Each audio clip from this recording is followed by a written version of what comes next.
Om Swastiastu, selamat pagi anak-anak. Pada pagi hari ini kita akan melanjutkan materi untuk trigonometri satunya. Untuk pokok bahasan hari ini kita akan mempelajari tentang perbandingan trigonometri untuk sudut-sudut berelasi. Diperhatikan di sini ada kuadran, ya, pembagian kuadran dari kuadran 1 sampai kuadran 4. Nah, untuk di kuadran 1 di sini rentangan sudutnya dari A sampai 90 derajat atau 90 derajat dikurangi alfa. Di sini untuk sin bernilai positif, cos juga positif, tangen juga positif. Jadi semua di sini bernilai positif. Kemudian di kuadran kedua, di sini rentangannya dari 90 derajat ditambah alfa dan 180 derajat dikurangi alfa. Dengan nilai sin di sini bernilai positif. Sisanya cos dan tangen bernilai negatif. Kemudian untuk di kuadran ketiga, rentangan sudutnya dari 180 derajat ditambah alfa atau 270 derajat dikurangi alfa dengan nilai tan positif, sedangkan sin dan cos bernilai negatif. Terakhir di kuadran keempat, di sini rentangannya dari 270 derajat ditambah alfa atau 360 derajat dikurangi alfa. Untuk nilai cos di sini bernilai positif, sedangkan sin dan tangen bernilai negatif. Nah, untuk selanjutnya coba diperhatikan. Untuk di kuadran 1, di sini 90 dikurangi alfa, dia akan merubah posisi sin jadi cos, cos jadi sin, tangen jadi kotangen. Sedangkan sekan, kosekan, kotangen dia mengikuti. Nah, kemudian coba kalian perhatikan untuk 90 derajat dikurangi alfa, 90 derajat ditambah alfa. Nah, di sini berubah ya dari sin cos, cos sin, tangen jadi cos. Di sini juga. Nah, untuk min sama plus cuman bedanya di tanda min dan plus di sini ya. Kalau yang plus alfa, cosnya menjadi min sin, tangennya menjadi min kotangen. Kemudian untuk yang 180 dikurangi alfa di kuadran kedua dan 180 ditambah alfa di kuadran ketiga, dia tidak akan berubah. Sin tetap sin, cos tetap cos, tangen tetap tangen ya. Sin sin, cos cos, tangen tangen. Yang berubah cuman tandanya dari positif menjadi negatif. Nah, untuk kuadran kedua karena sinnya positif berarti cos dan tangen negatif. Nah, untuk yang ini karena dia di kuadran ketiga berarti tangennya yang bernilai positif, sin dan cosnya yang negatif. Kemudian untuk yang 270 min dan plus ya. Kalau yang min terletak di kuadran ketiga, kalau yang plus terletak di kuadran keempat. Nah, untuk 270 itu kurang lebih sama dengan yang 90. Dia akan merubah menjadi sin. Dia akan merubah sin menjadi cos, cos menjadi sin, tangen menjadi kotangen ya.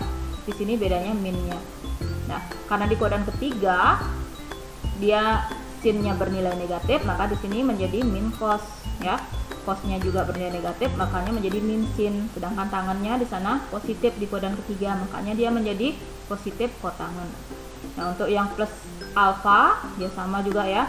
Kuadran keempat sin tangen negatif, cuman cos yang positif. Untuk kuadran keempat, untuk yang 360 derajat dikurangi alfa ya sama dengan ini 180 ya. Dia sin tetap sin, cos tetap cos, tangen tetap tangen. Bedanya di minnya aja karena di kuadran keempat cuman cos yang bernilai negatif. Kemudian 360 ditambah alfa kembali ke atas dia berarti di kuadran pertama, maka dia menjadi positif semua. 360 ingat sama dengan 180, dia tidak akan merubah. Kemudian yang 90 akan sama dengan 270, dia akan merubah. Sin cos, cos jadi sin, tangen jadi kotangen gitu ya. Untuk di kuadran min alfa itu terletak di kuadran keempat. Kuadran keempat berarti cosnya saja yang bernilai positif, sin dan tangennya negatif. Silahkan ini dihafalkan, dipelajari. Nah, selanjutnya di sini ada tabel sudut-sudut istimewa. Nah, untuk sin 0 derajat itu 1, sin 30 itu setengah, sin 45 itu setengah akar 2, sin 60 setengah akar 3, sin 90 itu 1. Sedangkan cos ngisinya dari 1 menuju 0 ya. 1 untuk 0 derajat, setengah akar 3 untuk 30, 45 itu setengah akar 2, kemudian setengah itu untuk 60, 0 untuk 90 itu cosnya. Kemudian tangannya, tangan itu adalah sin per cos. Berarti untuk 0 derajat itu 0, tan 30 derajat itu sepertiga akar 3, tan 45 itu 1, tan 60 itu akar 3, dan tan 90 adalah tak terdefinisikan. Nah, untuk lebih jelasnya, perhatikan contoh soal berikut. Nah, nomor 1, diketahui alfa sama dengan sudut XOT dan koordinat T adalah min 6,2. Kalian disuruh menentukan nilai cos alfa dikali kosekan alfa. Perhatikan pembahasannya. Perhatikan tabelnya di sini. Alfanya itu dari sini ya. Nah, T-nya terletak di min 6,2. Berarti koordinatnya di sini. Kemudian kita buat dia menjadi segitiga siku-siku. Nah, R itu adalah sisi miring. R itu adalah si O ke T. Cara nyarinya pakai Pitagoras, yaitu 6 kuadrat. Ya, untuk X-nya 6 kuadrat ditambah dengan Y-nya 2 kuadrat. Nah, min-nya ini boleh dipakai, boleh enggak ya, karena min dikuadratkan hasilnya tetap positif. Jadi, R itu adalah 36 ditambah 4, itu adalah akar 40. Nah, akar 40 ini bisa kita pecah menjadi 4 kali 10. 4 ini kan bilangan kuadrat ya, bilangan kuadrat bisa keluar. Akar dari 4 adalah 2, jadi tinggal akar 10. Jadi R itu sama dengan 2 akar 10. Nah, kita masukkan untuk mencari cos alfa.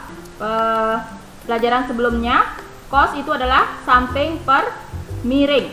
Jadi min 6 dibagi dengan 2 akar 10. Nah, karena di bawah atau penyebut tidak boleh dalam bentuk akar, jadi kita harus kalikan dengan akar 10 per akar 10. Jadi di sini sama dengan min 6 akar 10 per, nah di sini 2 dikali akar 10 kali akar 10 kan 100 ya. Akar 100 itu 10, berarti 2 kali 10 adalah 20. Jadi cos alfanya sama dengan, kita sederhanakan, min 3 per 10 akar 10. Kemudian kita cari kosekan alfa. Kosekan itu adalah miring per depan. Miring per depan. Jadi sama dengan 2 akar 10 dibagi 2. Ini sederhanakan, 2 dengan 2-nya berarti sisanya akar 10. Nah, masuk ke pertanyaan. Nilai dari cos alfa dikali kosekan alfa sama dengan min 3 per 10 akar 10 kali akar 10.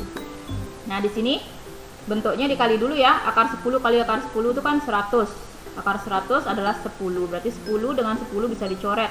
Berarti tinggal min 3. Jadi nilainya adalah minus 3. Nah, contoh soal nomor 2. Tentukan nilai sin 150 derajat ditambah sin 300 derajat.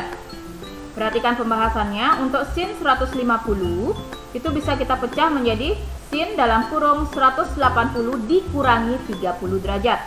Kemudian ditambah sin 300 ini kita pecah menjadi 360 dikurangi 60 derajat.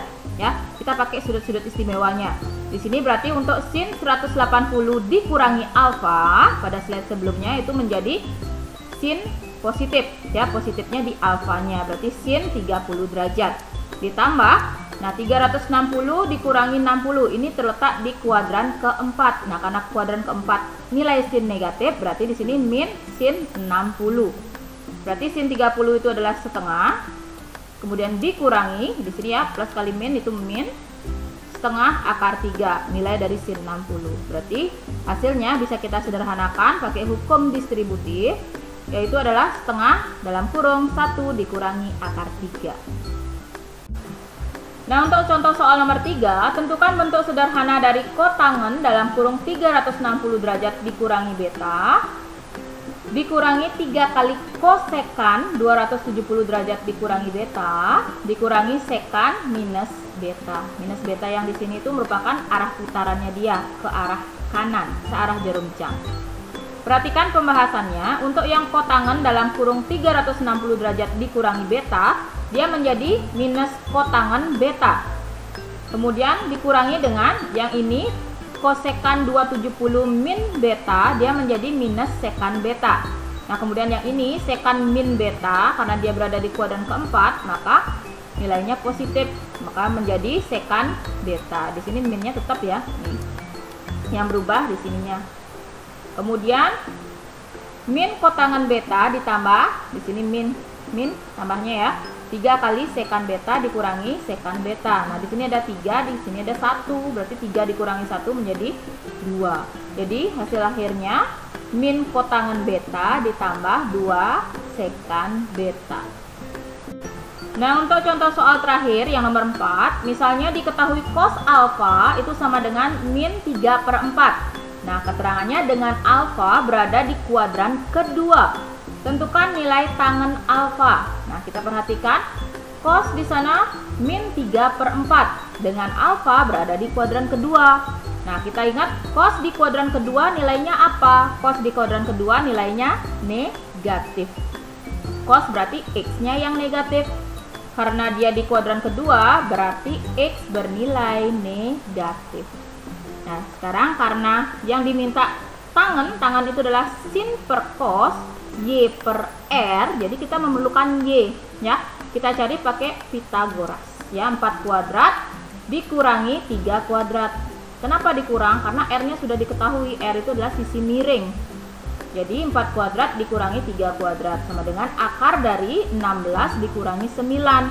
Jadi akar dari 7. Nah, akar 7. Jadi setelah ketemu y-nya akar 7, kita masukkan ke tangen alfa, berarti y per x. Jadi akar 7 dibagi dengan minus 3 itu sama dengan min akar 7/3.